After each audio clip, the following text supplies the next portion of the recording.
तो क्वेश्चन है which one of the following metal do not exhibit emission of electrons from it surface when irradiated by a visible light. Cadmium. अब याद करना पड़ेगा भाई, इसका फोटो इलेक्ट्रिक एमिशन ना होता, याद करना पड़ेगा। वो कह रहे हैं ये एक फिगर है जिसमें पोटेंशियल डिफरेंस है और ये फोटो इलेक्ट्रिक करंट है। हमने ऐसे ग्राफ ड्रॉ किए थे और सीखे थे। तो ये आपके सामने कर्व्स हैं। Which light beam has the highest frequency and why. अब हाईएस्ट फ्रीक्वेंसी जिसकी होगी उसकी एनर्जी ज़्यादा होगी, जिसकी एनर्जी ज़्यादा होगी उसका रोकने का स्टॉपिंग पोटेंशियल भी ज़्यादा होगा। तो देखो सबसे कोने में कौन आ रहा है, ये कर्व आ रहा है और ये कर्व है कौन सा, P। तो B का स्टॉपिंग पोटेंशियल सबसे ज़्यादा है, क्योंकि B की स्टॉपिंग पोटेंशियल लेफ्ट में है, उसका स्टॉपिंग पोटेंशियल सबसे ज़्यादा है। किसकी लॉन्गेस्ट वेवलेंथ है भाई, जिसकी लॉन्गेस्ट वेवलेंथ है उसकी फ्रीक्वेंसी सबसे कम है, और जिसकी फ्रीक्वेंसी सबसे कम है उसका स्टॉपिंग पोटेंशियल भी सबसे कम है। तो सबसे कम स्टॉपिंग पोटेंशियल सबसे राइट पे जा रहा है। राइट में कौन जा रहा है, C। यहां से देखना है इसमें। नेक्स्ट है which light beam eject photo electron with maximum momentum and why. Maximum momentum उसका होगा जिसकी वेलोसिटी मैक्स होगी, वेलोसिटी मैक्सिमम उसकी होगी जिसकी काइनेटिक एनर्जी ज्यादा होगी, काइनेटिक एनर्जी उसकी ज्यादा होगी जिसकी फ्रीक्वेंसी ज्यादा होगी, और फ्रीक्वेंसी ज्यादा किसकी है, ए पार्ट यानी कि ऑप्शन नंबर बी। तो पॉइंट समझ में आ रहा है कि कैसे सोचना और कैसे उसने क्वेश्चन को डाला। तुम्हें नहीं पसंद तो कोई बात नहीं। नेक्स्ट है what is the effect of threshold frequency and stopping potential on increasing the frequency of incident beam of light. Frequency बढ़ाने से स्टॉपिंग पोटेंशियल बढ़ेगा, क्योंकि फ्रीक्वेंसी बढ़ाओगे तो काइनेटिक एनर्जी बढ़ेगी, काइनेटिक एनर्जी बढ़ेगी तो स्टॉपिंग पोटेंशियल भी बढ़ेगा। लेकिन इंटेंसिटी का उसके ऊपर कोई लेना देना नहीं है। नंबर ऑफ फोटोन्स का फ्रीक्वेंसी बढ़ाने से कोई मतलब नहीं है। ठीक, दोनों में से कोई भी ऑप्शन कर सकते हो। नेक्स्ट है photon of wavelength given is incident on a metal surface, work function of the metal given है। अब जब तुम्हें वेवलेंथ उसने दे ही दी तो तुम यहां से एनर्जी निकाल लेना। एनर्जी क्या आएगी, hc by lambda. Work function आपको गिवन है, मैक्सिमम काइनेटिक एनर्जी निकालनी है, तो hc बाय लैम्डा किसके इक्वल है, work function plus maximum kinetic energy. ये निकाल लेना, ये गिवन है, लैम्डा गिवन है, माइनस कर लेना, सॉल्व करके काइनेटिक एनर्जी की वैल्यू आएगी। ठीक, इलेक्ट्रॉन वोल्ट को जूल में कन्वर्ट करने का तरीका 1.6 इंटू 10 की पावर -19। नेक्स्ट है energy of a photon of wavelength. तो बहुत आसान है, लैम्डा दे रहा है, hc बाय लैम्डा लगा लेना बस। नैनोमीटर को मीटर में कन्वर्ट करना पड़ेगा। जैसे नेक्स्ट है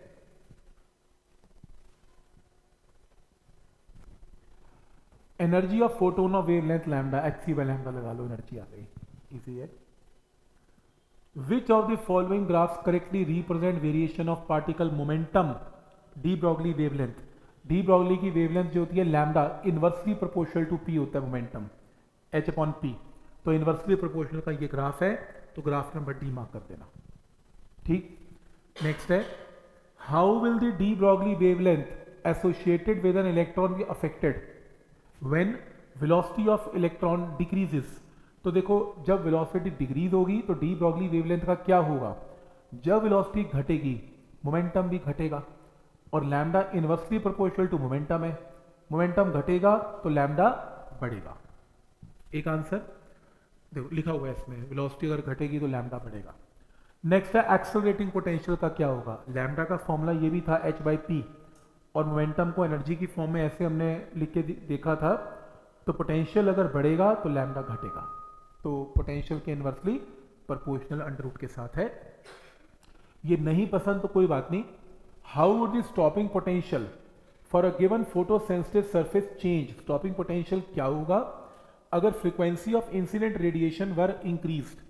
अगर फ्रीक्वेंसी बढ़ेगी तो स्टॉपिंग पोटेंशियल भी बढ़ेगा, फ्रीक्वेंसी बढ़ेगी तो काइनेटिक एनर्जी बढ़ेगी, और अगर काइनेटिक एनर्जी बढ़ेगी तो स्टॉपिंग पोटेंशियल भी बढ़ेगा। नेक्स्ट है intensity of incident radiation were decreased. Intensity का तो कोई फर्क पड़ता ही नहीं है, इंटेंसिटी बढ़ने से या घटने से स्टॉपिंग पोटेंशियल का कोई लेना देना नहीं है। ठीक, नेक्स्ट है फिगर शोज द प्लॉट। ये प्लॉट है, आपको V naught versus 1 by lambda का प्लॉट दे रहा है। Wavelength of radiation causing photo electric emission of the surface, slope of the line is equal to what.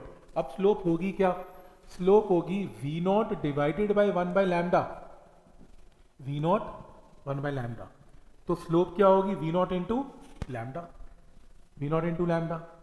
अब आप क्या करेंगे इसमें, लैम्डा की वैल्यू देखो आपको ऑप्शन लैम्डा की फॉर्म में गिवन नहीं है, तो आपको इसमें किस में गिवन है, वी नॉट बी की फॉर्म में गिवन नहीं है, तो क्या करें,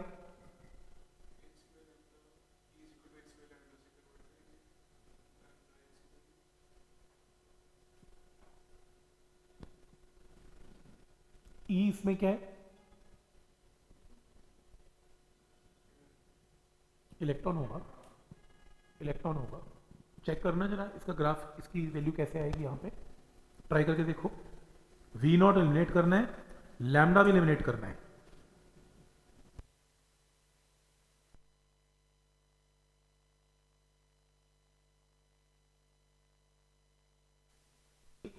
we naught is H C by lambda, तो वी नॉट और लैम्डा एक तरफ, एच सी बाई ई एक तरफ। अब सही है, ठीक है।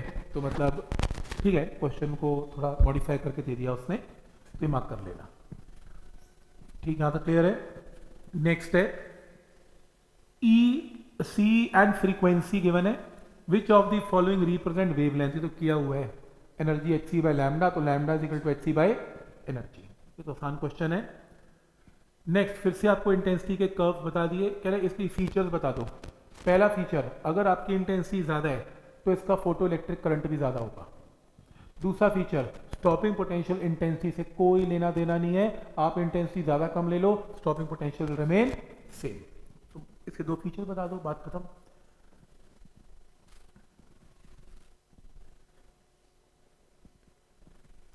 नेक्स्ट है, ये बहुत सारे आपको कर्व दे दिए और फ्रीक्वेंसी के साथ चेंज हो रहे हैं। आपको ये बताना है for the same frequency of incident radiation kinetic energy of photo electron किसकी मैक्सिमम होगी। काइनेटिक एनर्जी देखो कह रहा है फोटोन की एनर्जी सबके लिए सेम है, काइनेटिक एनर्जी किसकी मैक्सिमम होगी, काइनेटिक एनर्जी उसकी मैक्सिमम होगी जिसकी थ्रेशहोल्ड फ्रीक्वेंसी सबसे कम होगी, और थ्रेशहोल्ड फ्रीक्वेंसी सबसे कम किसकी है, ए की।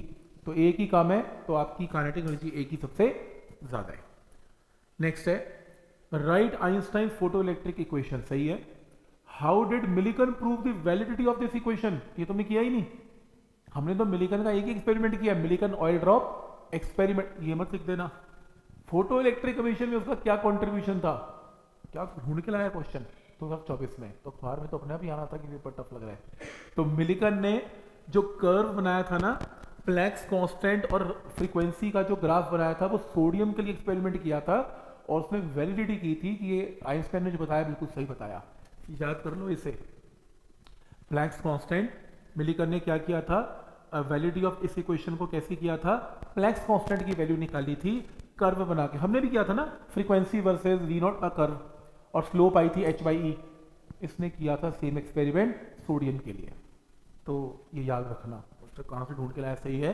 तो नेक्स्ट है, explain the existence of threshold frequency, और कह रहे एग्जिस्टेंस बताओ, थ्रेशोल्ड फ्रीक्वेंसी सच में एग्जिस्ट करती है, तो तुम ऐसे लिखोगे, अगर तुम्हारी फोटोन की एनर्जी थ्रेशोल्ड से कम है तो एक्सपेरिमेंट ये फोटो इलेक्ट्रिक एमिशन होगा ही नहीं, और अगर ज्यादा है फोटो इलेक्ट्रिक एमिशन होगा, तो यही शो करता है कि there is some minimum frequency जिसके ऊपर फोटो इलेक्ट्रिक इफेक्ट होगा। एक्सप्लेन करना है।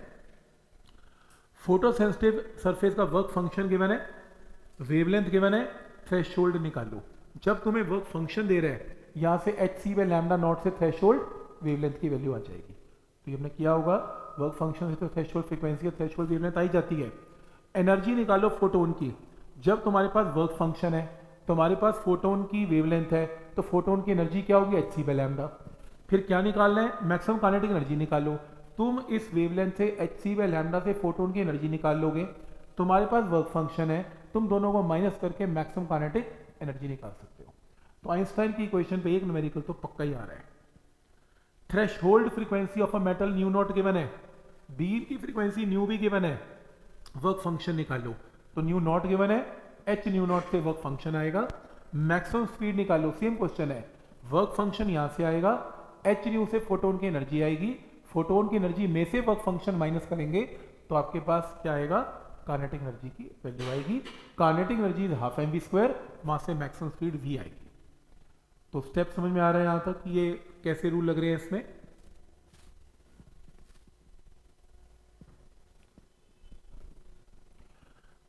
ये तो कर लिया graph same. Photon of frequency nu are incident on the surface of metal A and B और threshold frequency nu by 2 and nu by 3 respectively.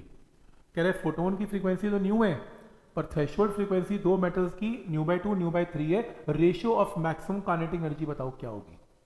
तो तुम फोटो इलेक्ट्रिक एमिशन लगाओगे इसमें। फोटो इलेक्ट्रिक एमिशन लगा के क्या करोगे, आपकी जो एनर्जी है वो एच न्यू फोटोन की एनर्जी, जैसे फर्स्ट इक्वेशन है एच न्यू फोटोन की एनर्जी है ए के लिए, वर्क फंक्शन क्या होगा H into new by 2 work function है, और बाकी क्या बची काइनेटिक एनर्जी है ये। दूसरे केस में बी वाले केस में एच न्यू फिर से एनर्जी है, वर्क फंक्शन इसके इक्वल है और ये ई ऑफ बी है। तुम यहां से सॉल्व करके ई ऑफ ए और ई ऑफ बी निकाल लेना, आंसर आएगा। पॉइंट समझ में आ रहा है कि मैक्सिमम काइनेटिक एनर्जी कैसे निकलेगी इसमें। तो आइंस्टाइन की क्वेश्चन दो बार लगा के आंसर आएगा। फिगर शो, फिर से सेम ग्राफ दे दिया। How is the value of Planck's constant determined, हमने किया था प्लैंक कांस्टेंट निकालना, स्लोप निकाल के एच वाई, वहां से प्लैंक कांस्टेंट आएगा। If the distance between the light source and surface of the metal A is increased, light का सोर्स और मेटल दूर कर दिया, सरफेस डिस्टेंस बढ़ा दिया, how will stopping potential for the electron emitted from will be affected. तो उसमें same ही रहेगा, उससे क्या फर्क पड़ता है, क्योंकि या तो अगर फोटोन गिर रहा है या नहीं गिर रहा, डिस्टेंस के साथ इसका कोई लेना देना नहीं है। तो इसके अंदर वो कह रहे हैं स्टॉपिंग पोटेंशियल सेम रहेगा इफ द डिस्टेंस जो है आप सोर्स का और मेटल का बढ़ा दें, क्योंकि variation of distance of the light source from the metal surface will alter the intensity, intensity को वेरी करेगा, स्टॉपिंग पोटेंशियल को वेरी नहीं करेगा। तुम्हारे नंबर ऑफ फोटोन्स घट जाएंगे, इंटेंसिटी घटने का मतलब लाइट कम गिरेगी, इंटेंसिटी घटेगी, पर अगर कोई फोटोन गिर गया उसकी फ्रीक्वेंसी में कोई चेंज नहीं आएगा, स्टॉपिंग पोटेंशियल में कोई चक्कर नहीं। ठीक, नेक्स्ट है कैलकुलेट डी ब्रॉगली की wavelength associated with the electron revolving in the first excited state of atom, और ग्राउंड स्टेट आपको इसमें गिवन है। तो फर्स्ट एक्साइटेड स्टेट कब होती है, जब n की वैल्यू 2 होती है। तो n की वैल्यू 2 से तुम काइनेटिक एनर्जी निकाल लो, तुम्हारे पास एनर्जी आ गई, तो वहां से वेवलेंथ का फॉर्मूला तुम्हें पता है डी ब्रॉगली का h अपॉन p, p को एनर्जी की फॉर्म में काइनेटिक की फॉर्म में ऐसे लिखा जाता है, पुट करके आंसर आएगा। ठीक है, यहां तक। जैसे फोटोन ऑफ फ्रीक्वेंसी सेम अभी किया था हमने, रिपीट है question. In case of photo electric effect experiment explain the following fact giving reason. Wave theory of light could not be explain existence threshold frequency. Wave picture of light लिखवाई थी मैंने, wave picture की उसमें problem बताई थी कि क्या disadvantages थी वेव पिक्चर की, वो इसमें लिखना है और उसमें मेंशन करना है कि वो थ्रेशोल्ड फ्रीक्वेंसी को क्या करता है, एक्सप्लेन नहीं कर पाती। Photo electric current increases with intensity of light, ये हमने डिस्कस किया था। हमने ये डिस्कस किया था कि अगर नंबर ऑफ फोटोन गिरेंगे तो इंटेंसिटी बढ़ेगी, नंबर ऑफ फोटोन ज़्यादा होंगे, फोटो इलेक्ट्रिक करंट ज़्यादा बढ़ेगा। तो ये आपने एक्सप्लेन करना है अपने वर्ड्स में। देखो थ्योरी के क्वेश्चन में ज़्यादा डर नहीं है, कुछ भी लिख के आओगे कुछ तो मिलना ही है। न्यूमेरिकल में तो देखो आपको सोच के लिखना है। Calculate de Broglie wavelength associated with the electron in second excited state of hydrogen. तो सेकंड एक्साइटेड स्टेट अभी मैंने किया भी था, n is equal to 3 put कर देना। First excited state n is equal to 2, second excited state n is equal to 3, वहां से एनर्जी निकाल लेना, एनर्जी को यहाँ पुट करके लैम्डा की वैल्यू आएगी। तो बार बार रिपीट हो रहे हैं जैसे क्वेश्चन।